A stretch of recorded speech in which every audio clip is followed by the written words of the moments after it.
Welcome back to Leftovers with Annie. I am Annie, your host.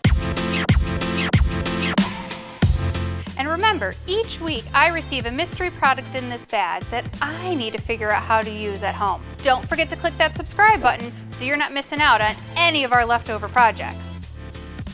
Let's see what's in the bag this week. We've got Clark&Kensington paint. I came across this hot trend where you apply paint using a kitchen sponge, but it's not your typical 90s sponge wall. Sorry, Mom. But this technique brings a unique look to any wall just by using the sponge. I really hope this paint color will work because I have family coming over and I'd love to redo my front foyer. It says the color is bone white, which I think will look perfect for my front foyer to try out this sponge technique. Let's take a look. This is my favorite part. This creamy white will be awesome. I can't wait to try this. Let's go grab a clean kitchen sponge and I'll meet you in my foyer.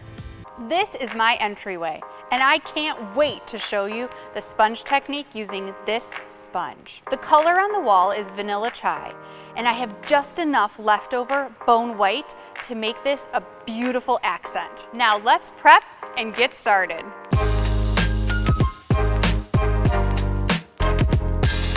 I am doing a herringbone pattern with this sponge. However, you can be as creative as you'd like by using the long or the short end of this sponge to make an organic pattern on your wall. Start by placing painter's tape vertically to the wall in the width that fits your wall size the best.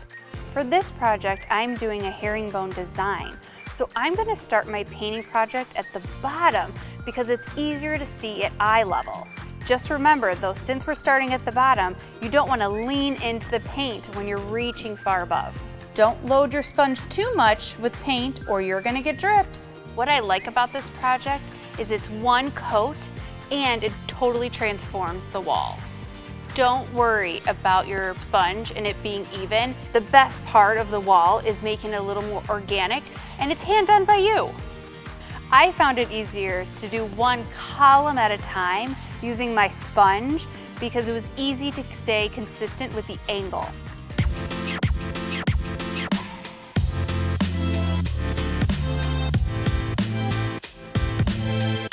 That technique was so easy and I used all my leftover paint. Everyone loved it, even my mom.